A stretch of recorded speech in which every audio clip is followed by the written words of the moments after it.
No mistake, Democrat radicals want to shatter norms and disregard precedent for the sake of the very norms and precedent they claim must be safeguarded. They've proposed court packing, an egregious idea. They've entertained impeachment as punishment for the president exercising his lawful Article 2, Section 2 authority to nominate a justice to the Supreme Court. They've advocated for the abolition of the Electoral College. These are all the tactics that they are using to sow chaos and discord. Likewise, they're endorsing a mass mail-out ballot system that will likely lead to the kind of week-long delay New York witnessed in its recent primary. Far-left radicals resort to tactics like this to push their extreme agenda because they cannot win on the merits. They cannot succeed based on the will of the American people. This administration will continue to call out these tactics while Democrats should end their petty politics and get to work. And with that, I'll take questions. John. Yeah, Kayleigh, I wonder if you can just clean up or clarify something the president said yesterday. If he loses this election, can you assure us that there will be a peaceful transfer of power? You are referring to the question asked by the Playboy reporter, right? I'm referring to you with the president being asked if there would be a peaceful transfer of power, and he did not say yes. Yeah, so I believe. I'm asking you, will there be a peaceful transfer of power if he loses this election? I believe that question asked by the Playboy Power. In fact, I think I have it right here.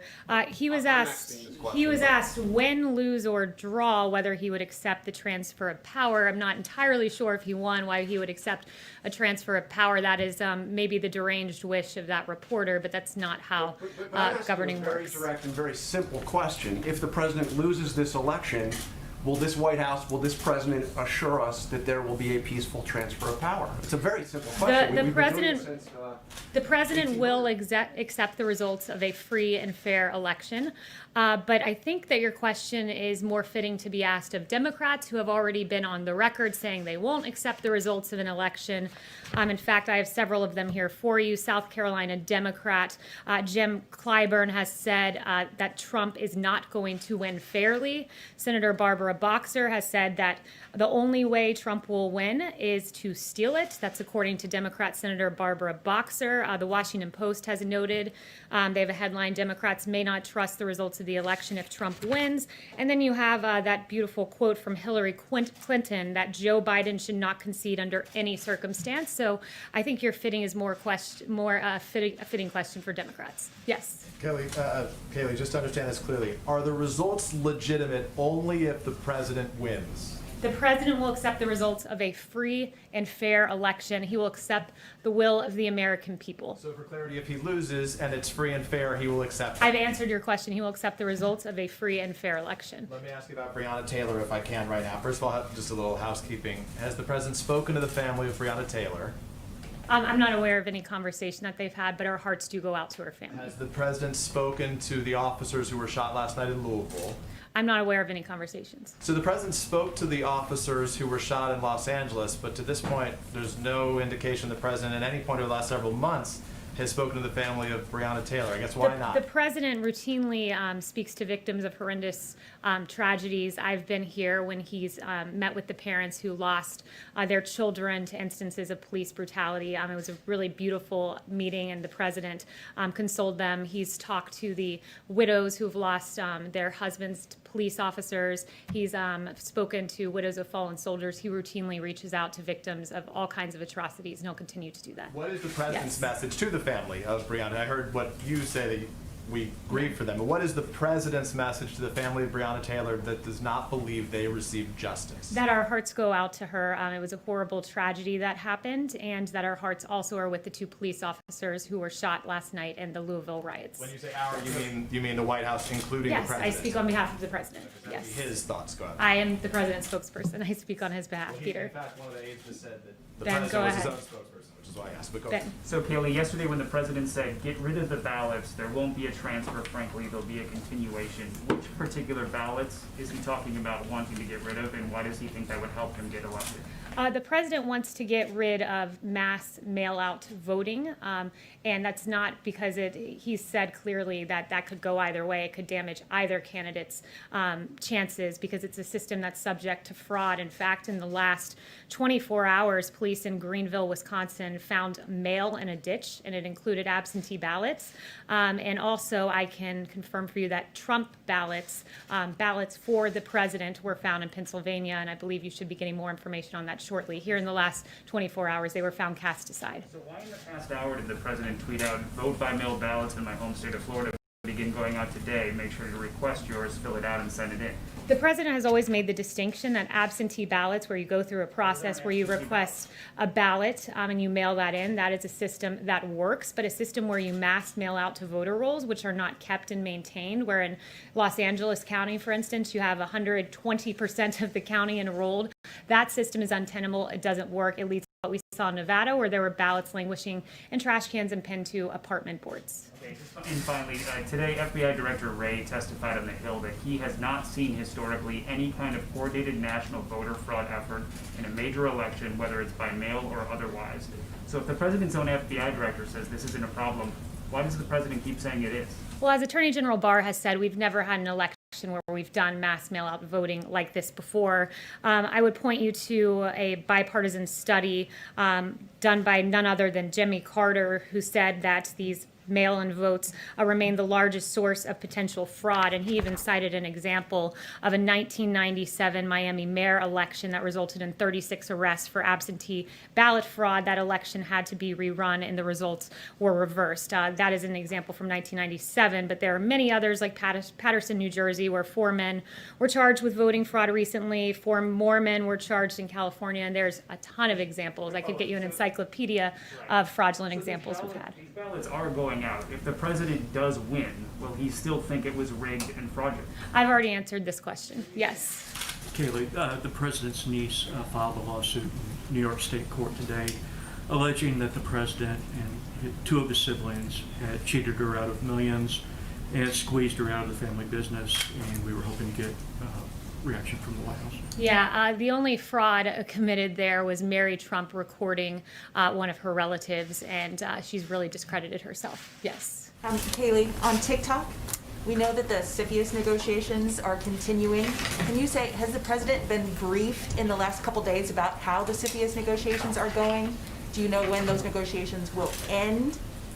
Yeah, not that I'm not aware of his briefing schedule with regard to TikTok, but what I can say is what the president has said, which is that any deal has to be 100% as far as national security is concerned. And I'd refer you to his comments as well as of those from the Department of Treasury for any further specifics. I'd refer you there.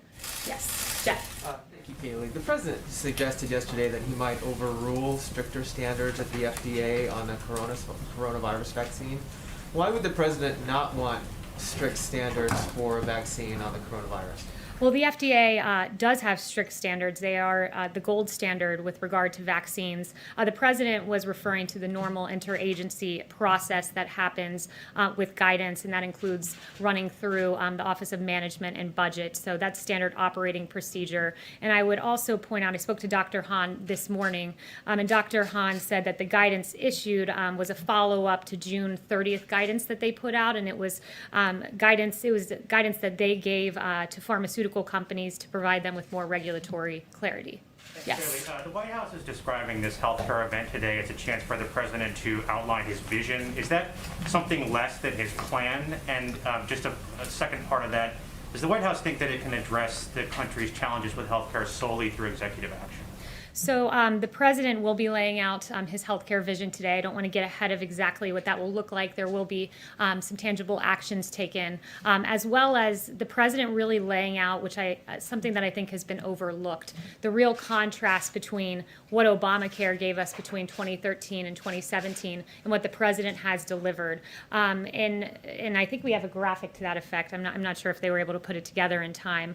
But with Obamacare, it is a fact that from 2013 to 2017, premiums in this country went up. In fact, they went up by 105% on the individual market. And you contrast that with President Trump, what he's managed to do by rolling back a lot of Obamacare. And we've seen premiums on the individual market go down. Same for Medicare Part D and Medicare Advantage, the polar opposite of what happened with Obamacare, where those premiums went up. So premiums have come down under this president. Drug prices have come down under President Obama. Drug prices were up 15%. Under President Trump, they came down for the first time in 50 years. And then finally, under Obamacare, you had choice that went down. 1/3 of counties had only one insurer in the individual market. And with President Trump, there are new affordable options like AHPs, STLDIs, and HRAs, healthcare reimbursement arrangements, as well as employer-sponsored insurance that has gone up. We've seen an increase of 1.5 million in 2019. So these principles have undergirded the Trump presidency, and he will use many of the same principles going forward. And you'll get his comprehensive healthcare vision that will include some action items here in short order. Is this the extent of the plan, or is there more after this? This is going to be his full vision that he has been talking about over the last few weeks, and it'll be in Charlotte, North Carolina today. Yes. Thanks so much, Kayleigh. I wanted to ask about the Supreme Court considerations. Has the president met with all the top candidates that are under consideration? Are there any others? Who else is he? Are there any others that he still plans to meet with? Judge Lagoa, for example, does he still plan to meet with Judge Lagoa? So I'm not going to get into the president's private meetings with these candidates. He's noted that there are 5 he's considering. They all fall in the same mold as textualists, originalists, Constitution-abiding judges. On another note, today at the Supreme Court, when the president approached, was paying his respects to Justice Ginsburg, there were some people in the crowd that started to chant to respect her wishes, to uphold her wishes. Do you have some thoughts on those chants, which also, included vote him out? Yeah, I think the chants were appalling, but certainly to be expected when you're in the heart of the swamp. I travel with the president all across the country, Pennsylvania, North Carolina, Florida, Nevada, and everywhere we go, the streets are lined with support like I don't think any other president has had previously. But with regard to precedent, as I've noted before, 29 times has an appointment been made in an election year, 29 times, and that was all 29 times when there was a vacancy at hand. So the precedent is very much on our side here. And I would also note the hypocrisy of Democrats. Joe Biden saying, I would go forward with the confirmation process as chairman even a few months before an election. Barack Obama saying, fill the Supreme Court vacancy when it was his tenure. And you had Kamala Harris saying as well that Senate GOP is holding SCOTUS hostage for political gain. Join me in calling them to consider President Obama's nominee. So they've really flipped here because the precedent is on our side and their hypocrisy is on full display. Yes. The former number 2 of the Joint Chiefs of Staff, Paul Selva, who served under President Trump, he and 500 other national security and military leaders, they endorsed Joe Biden today.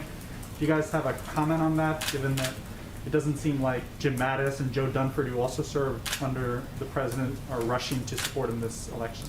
Yeah, I think the president's record speaks for itself. Our military men and women, our veterans, love this president for a very distinct reason. Under Obama Biden, sequestration really gutted our military. You had the Navy at its smallest point ever, and the other military branches were absolutely gutted. Then you had President Trump, who came in and secured a record amount of funding for our military and our Department of Defense and built up our military. When it comes to veterans, the appalling way that our veterans were treated at the VA. Under Obama Biden, there was an IG report that as many as 300,000 veterans, think about that, 300,000 veterans could have died waiting for care. This president came in, put in the VA Missions Act, secured real choice and options for our veterans, and that's the reason that the military and our veterans love this president. But why is Selva endorsing Joe I Biden? can't speak to one person's reasoning, but this president, when you look at what he's done, bringing our troops home and all he's done in aggregate, the rank and file in this military love this president. Yes. Thanks, Kayleigh. 2 quick follow-ups on what's been discussed earlier. Does the president still have confidence in the FDA commissioner based on his comments yesterday? There are no changes. Dr. Hahn is FDA commissioner, so yes. And then to follow up, you said that you thought the chants outside the Supreme Court this morning were appalling. is there any issue with people peaceably demonstrating and chanting at the president? No, of course, everyone has a First Amendment in this country, but I thought it was an appalling and disrespectful thing to do as the president honored Justice Ginsburg. Yes. What was the emergency call the president left yesterday's briefing to take? I'm not going to get into a readout of the president's calls, but he regularly takes very important phone calls. Yes. Deborah. Kayleigh, what is the likelihood that Sudan will be the next country to recognize Israel? And are there any new developments that you're expecting after the Emirates and Bahrain recognized Israel? So the president has noted that there are several other countries that want to make agreements of this sort. I won't confirm exactly which country will be next, but rest assured the world has looked at what this president did. Historic agreements between the UAE and Israel and Bahrain, and you see deals like you haven't seen in a quarter of a century. It was 26 years between the second and the third deal, and just 29 days between the third and the fourth. This president's the only president to have overseen the normalization of relations between Israel and two Middle East countries. To have two on his watch is a really big deal, and no wonder two Nobel Peace Prize nominations as well. Yes, Lily. Yeah, thank you. What's the status of coronavirus vaccination this year? Do you expect this to be available before Christmas? We do expect to have a vaccine by the end of the year. That has always been the goal, and we are still on track for that. It's very important that what the president has done with regard to commercial level manufacturing. As Dr. Salawi told me, the fact that you have scaled up to manufacture these vaccines in advance is something that this president has done because he's a businessman and thinks through exactly how to get a safe and effective vaccine delivered at record speed, and part of that has entailed manufacturing in advance. And to do this, it normally takes years to scale up to commercial level production, but this president has done it in just a few short months. And if we have this vaccine by the end of the year, it will be the fastest pace for a vaccine for a novel pathogen in history. Yes. Thank you, Kayleigh. I wanted to go back to mail-in voting for just a bit. Right now, 5 states conduct elections entirely by mail-in prior to the pandemic with no cases or no major cases of fraud. Does that success not give the president confidence in mail-in voting? So those states have had time and a history of doing having a workable system, and one that has been done for many years, for many election cycles, to move the entire country to mass mail-in voting all at once and have an entirely new system, and do that in just a few short months is an untenable and an unworkable proposition, and one that has shown to not work well at all, especially when you look at the disenfranchisement, which I think is really troubling when it comes to mass mail-in voting. In 2016, you had 1% of ballots thrown out, absentee ballots, that amounted to 319,000 votes thrown out. And if you have the entirety of the country voting by mail, you can imagine that number would be many folds higher than that. And you look just in the primary, where you've seen states try to move to this mass mail-in system. There were 100,000 ballots rejected in California, in New York City. 1 in 5 mail-in ballots were rejected. And as a former DOJ voting rights official said, it's nuts. That is just way too high when 1 in 5 voters, because of mass mail-in voting, have their ballots thrown out. You said it's only Yes. country, obviously it's only Chanel. states though, right? Thank you, Kayleigh. Yesterday, the Senate released an 87-page report on Hunter Biden and Joe Biden's dealings across the board with Ukraine and with Russia. Specifically, it showed Hunter Biden supporting Russian prostitution, human trafficking, and receiving $3.5 million from Moscow. The question to you is, does the White House have any intention of helping the DOJ should an investigation be opened up on the Bidens? And number 2, do you have a response to Rudy Giuliani yesterday telling us that this should immediately disqualify Joe Biden from his candidacy? Yeah, that was a very troubling report. I'll leave it to the DOJ as to how they move forward. But I mean, I think this New York Post cover says it all. I heard so much about Russia collusion, but it appears the only collusion going on was between Hunter Biden, as he accepted $3.5 million from the wife of the Moscow mayor. Very troubling indeed. And in addition to that, Ukraine money as well. And it's good that the Senate looked into that. But finally, I would like to note the situation in Louisville, Kentucky last night. There were reports of vandalism. There were nearly 100 arrests, and the Trump administration urges calm and reminds those who wish to have their voices heard to do so peacefully. You have a right to peaceful protest as outlined in the First Amendment. And the Attorney General Daniel Cameron said, if we simply act on emotion or outrage, there is no justice. Mob justice is not justice. Justice sought by violence is not justice. It just becomes revenge. And you contrast his message with that of CNN's Breonna Kayleigh, who said, I question the judgment of the Kentucky Attorney General saying that mob justice is not justice. We know that this is very loaded language.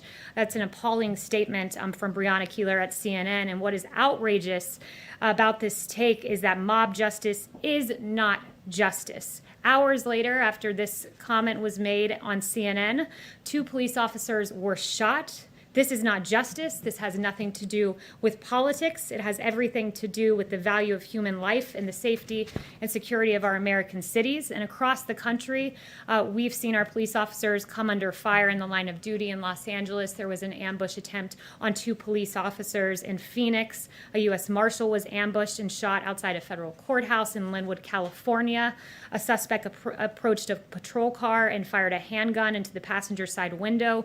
And in Suffolk, Virginia, a suspect opened fire on a marked police car, hitting the vehicle 3 times. Our police officers deserve our respect, and the violence that is being committed towards them, and this was just in the last week and a half, is outrageous. And the words of CNN and of Breonna Kayleigh are outrageous, irresponsible.